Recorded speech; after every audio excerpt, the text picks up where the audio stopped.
at another story where the Teachers Service Commission is now under immense pressure from Teachers Union to refund teachers all deductions made on the controversial housing levy following a court ruling that the levy was unconstitutional. And the Kenya Union of Post-Primary Education Teachers, KUPPET, has accused TSC of deducting the outlawed housing levy from teachers' January pay, contrary to a Court of Appeal ruling that declared the housing levy illegal.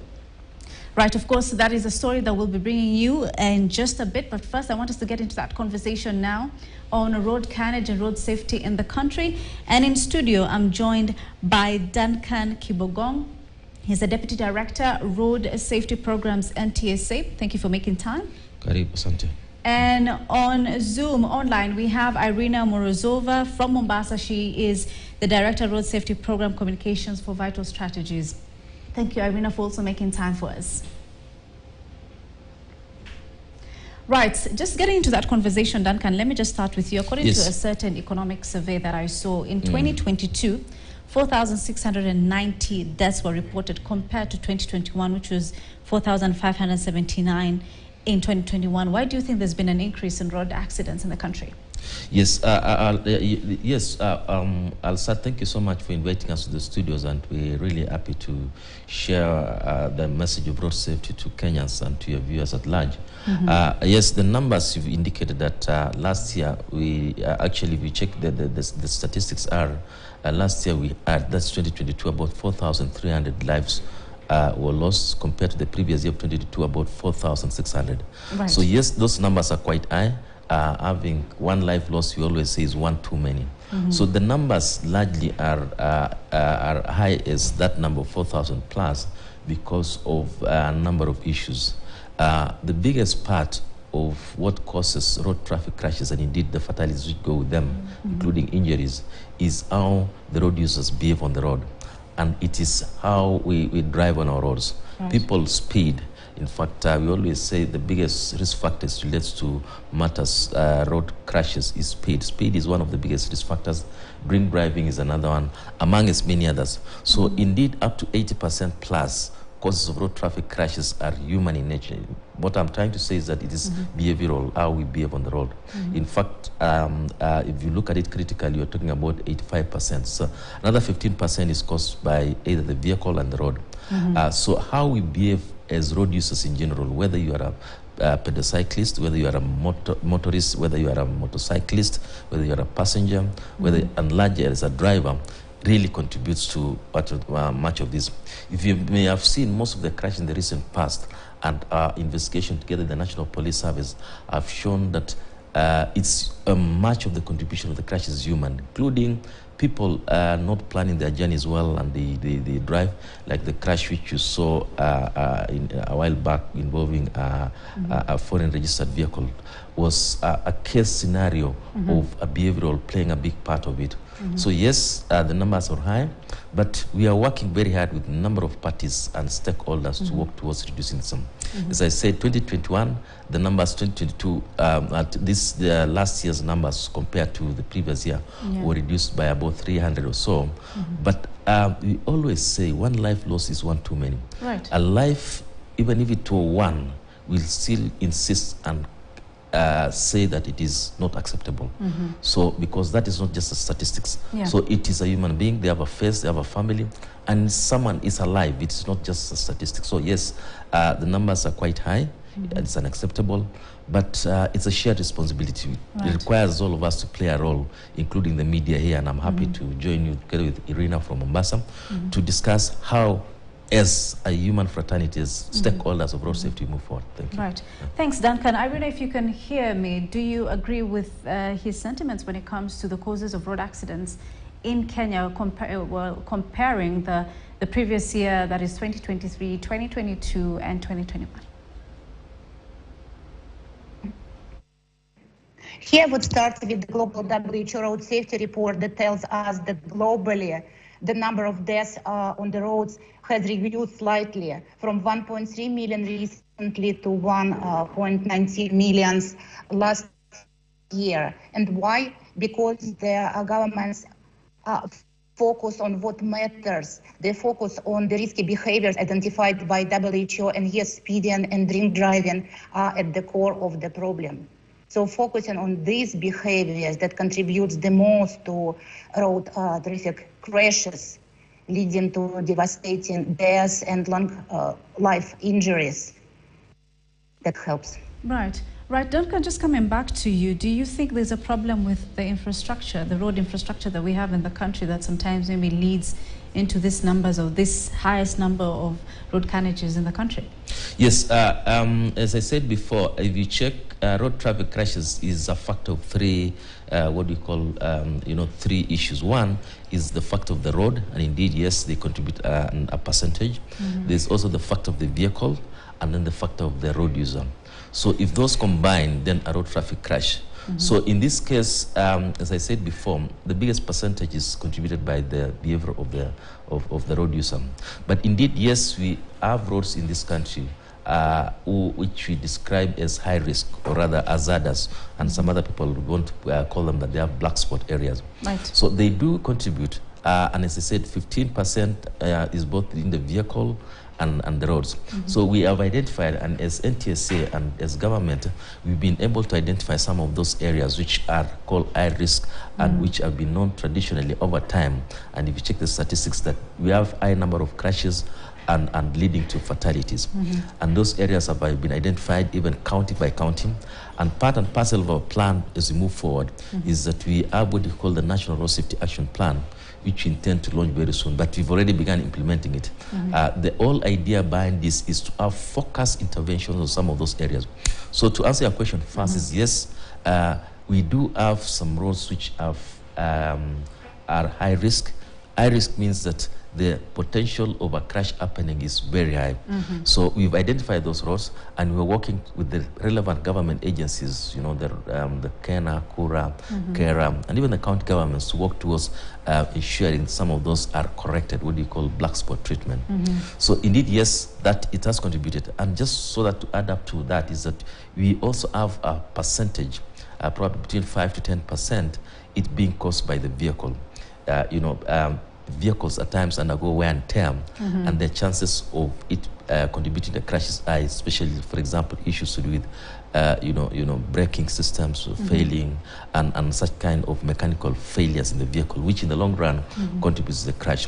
And that's why we always urge road users and indeed Kenyans to ensure that the vehicles are serviced, and that for those vehicles by law, they need to have them inspected regularly, and so that we drive the agenda of road safety to be everyone's responsibility. Right. Irina, coming to you now, let's talk about awareness campaigns or public awareness campaigns. Are they effective as is, and what other strategies are being employed at the moment to make sure that there's enough awareness when it comes to road safety? Here I would start with a big picture, more about the safety system approach. As Duncan implied, that humans continue making mistakes, but our aim is to create a system to avoid that these mistakes are fatal. And we are talking about the strong and enforced laws. We are talking about smart road design. We are talking about the good data collection and the safe cars. And here, mass media campaigns play a critical role. First of all, its communication is the glue among all the intervention. And then secondly, we are talking about behavior change. And campaign and enforcement, they go hand in hand to change the behavior. How? We are talking about what are the consequences of improper behavior, right? So people need to be aware and need to be motivated. But also campaigns need to be strategically placed and designed around this risky period of time. And we are meeting here with the road safety stakeholders in Kenya, and we see that it's very universal, that speeding and drink driving are on the rise, unfortunately, around the holiday season. So for some people it's celebration, but for some family it's very tragic time when they lose their loved ones. And that's why kind of one thing, strategic design based on the data. And when I say data, it's not only crash data. I'm talking about social behavior data because it's really critical to understand what messages resonate with specific audience here. Of course, campaigns need to be well-funded because we need to see this campaign. We need to be exposed certain number of the time. Yeah, and these campaigns need to be evaluated because honestly, it's one of the expensive interventions. You need to pay for the airtime. You need to be aware that it's effective. So lessons learned is critical, and evaluation here is also important. Right. Fantastic. Thanks for that. I mean, Duncan, coming to you now, moving into now in terms of like law enforcement agencies, even like NTSA, what specific roles do they play to ensure that there's road safety on the roads? Yes, I'll start it this way, that one is that it's always our wish that we don't need to enforce on the road because of people behaving quite well as a government. But that it may be, we get to know that number of people actually don't behave quite well on the road, and they are quite a risk to themselves, and the behavior they also portray is risk also to other road users. So in that case, then that's why the role of the enforcement comes in. And as Irina has mentioned, that the role of the enforcement and road safety campaigns should go hand in hand. So back to your question is that indeed enforcement does play a big role. In fact, if you see as part and parcel of a national road safety action plan, and indeed what government envisages is that matters touching on enforcement is something which you'd want to scale up, including use of technology. And here we are talking about, working towards matters touching on speed. As I said before, up to 30% of road traffic crashes, one way or the other one, have an element of speed therein, overtaking, dangerous, careless driving, and many others. It has an element of speed. So that is one of the areas which we're currently working on to ensure that it does drink driving. When you talk about border, we see them a lot not wearing helmets and reflective jackets, and this is an area which moving forward will work towards enforcement of the same. And it is one of the strategies which you put forth to work for them. So the whole enforcement arm, and by the way that is done likely by the National Police Service, is an area which moving forward is something which they are doing and would be strengthened further, including support of programs to ensure that they are capacitated well to support the same. But as I said before, we long and look forward to the day when police don't need to chase us on the road, but we are actually doing our part by behaving well on the road. So I think that is it is, but the role of enforcement is something which is going to be scaled up moving forward. Of course, it's in top gear, but we need to work so that it does not just become a government function. We always say road safety, and I repeat this again, that it's a shared responsibility, and all of us have to play a role. In fact, the role of the player called a road user, whether you're a driver, you're a passenger, you're a motorcyclist, should be the first one, so that everyone makes it their responsibility. Everyone plays a role, like you've said. Irina, coming to you now, I want to talk about collaboration. Is there any collaboration between government agencies, NGOs, and even other stakeholders when fostering road safety? Yeah, absolutely. Let me circle back again to the system approach. It requires all multi-sectoral collaboration to work together in the strategic manner to address road safety. Of course, this is the government body responsible for the strong law. The police is responsible for the proper enforcement. And just to echo what Duncan was saying, it's really critical that the public sees that police action not as a punishment, but as a life-saving initiative, preventive test. There is a huge role for the public sector, for international organizations, for civil society. I represent Vital Strategies. This is a global public health organization, and we are here to support the government strengthening data collection and to implement best practice mass media campaign to change behavior. And also, again, mass media is one thing, but communication is a way broader. Even the way we public health experts, all road safety stakeholders are talking about road safety matter. For example, even avoiding term like accident would give idea that all the crashes are preventable. It's crash, it's not the accident, because this is 100% could have been avoided. We don't talk about drunk driving, right? Because you don't have to be overly drunk to get into the crash. But again, all the pieces come together as a puzzle, and we see the leading role of the WHO and their safe system approach as a unifying platform for all pieces to come together to save lives and to make our cities safer.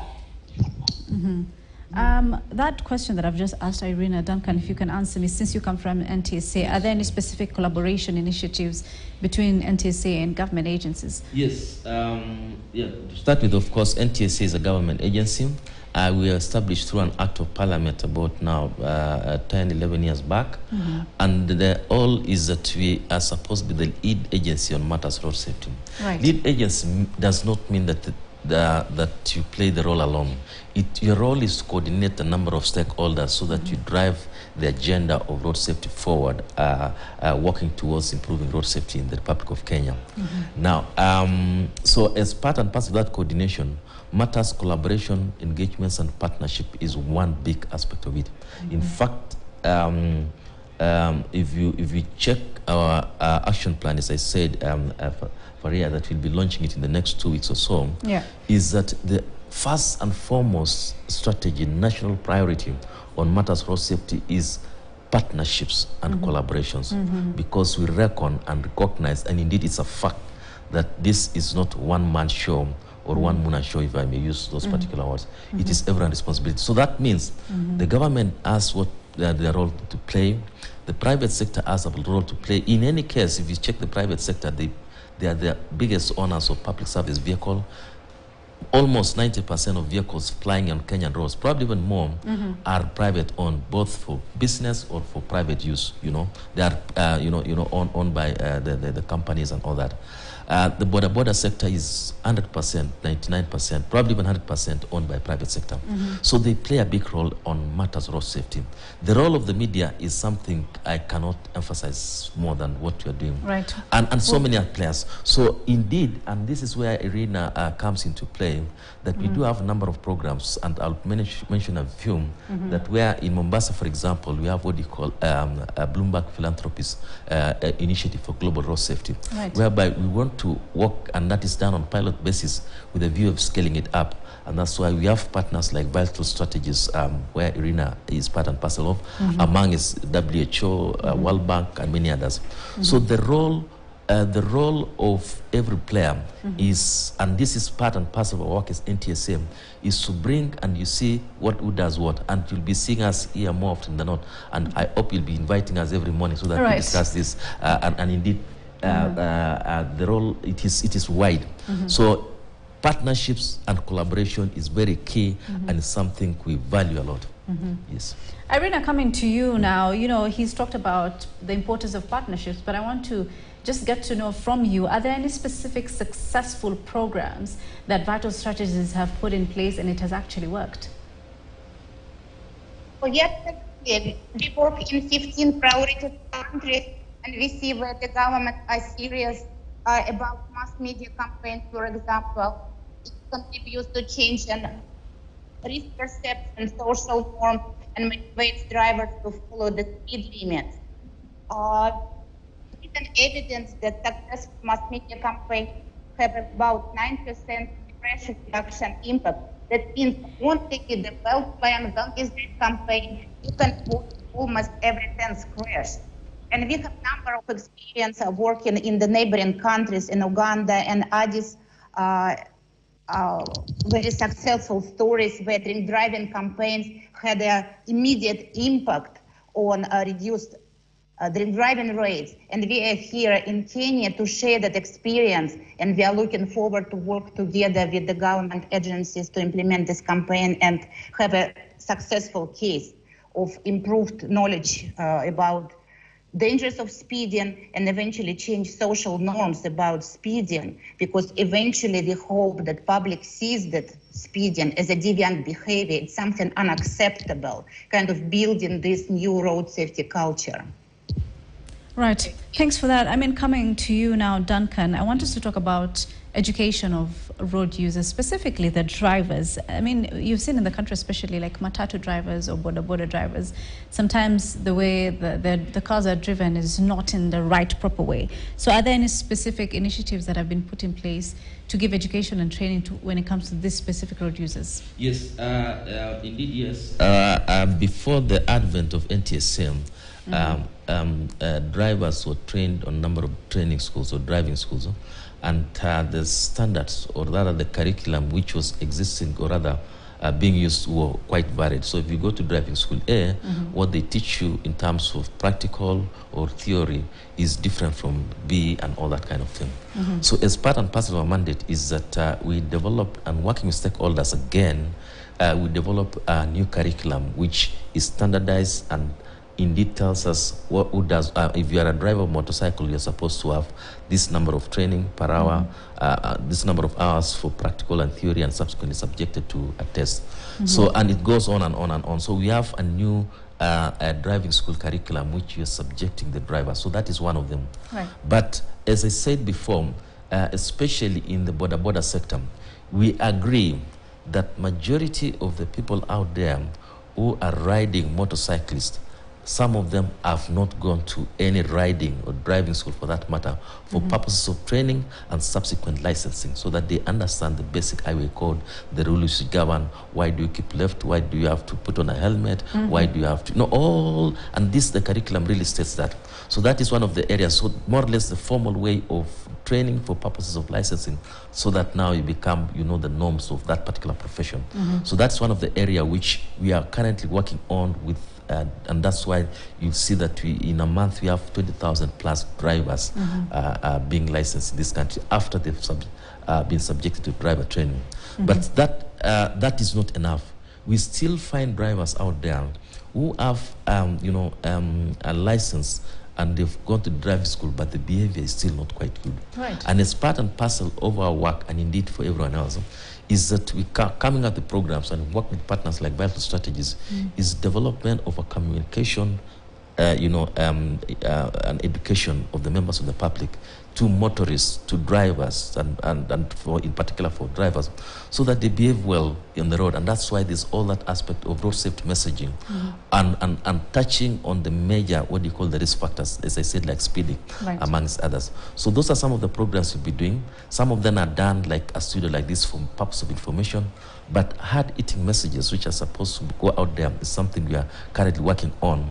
And soon or later, like this studio of ours, will be having some of those messages. You've done it before, and you'd want to go on and make it more and more, so that we have it, people change the behavior. So yes, the role of public education and communication is very important, and messaging, so that people change their behavior. But as I said before, that is done concurrently with enforcement, so that the two go together and everyone is aware about it. But more importantly, as I said before, and for those out there, you have not been trained, you've not been licensed, don't touch a vehicle, don't touch a motorcycle without the necessary laws, the necessary license about the same. For those who are doing it, please ensure that you go back to riding school, or rather you get enrolled, so that you get to a better driver, so that you don't get into the troubles of getting injured, getting, or even dying for that matter, or killing someone else, or your passenger, or everyone. So that is what the message is. So the role of education is something which is in our is part of our mandate, and we work around. By the way, as a matter of fact, we're also working with the schools, what we call the Kenya Institute of Curriculum Development under the Ministry of Education, to mainstream and incorporate road safety into the mainstream education system, so that our future generations are better drivers than ourselves, because you always want the future to be better than now. So that is what we're working on. Thank you, Duncan, for that. I want us to now wrap up with Irina. Irina, just to wrap up with you, maybe your final thoughts on what you expect when it comes to road safety in Kenya. Oh, your plans are very ambitious. Yesterday we met with Duncan and the team, and I think the roadmap is very clear. The priorities are set up very clear. The approaches are there, starting from data collection and data review that would guide this decision. I would just say that me and my team are happy to be here and contribute with our expertise. And the social behavior research, I think, will be a very important piece of that. Because again, we know what we want drivers to do, but this is up to the science, right? And the communication to motivate them to do this properly and to build this again, road safety culture where speeding and drink driving are not acceptable. Yeah, and of course, the role of the media, is really critical. So the public is aware of this initiative support, and we all see the benefits of these government interventions. So again, happy to be here, happy to share international best practices and expertise, and I'm sure them for the successful collaboration and results. And of course, that has been an interesting conversation. That is Irina Morozova. She is the Director, Road Safety Program Communications from Vital Strategies. And in studio, I had Duncan Kibogong. He's the Deputy Director, Road Safety Programs, NTSA. Thank you so much for your time. Right, with a commercial break here on News Center. We'll be back with more stories. Stay with us.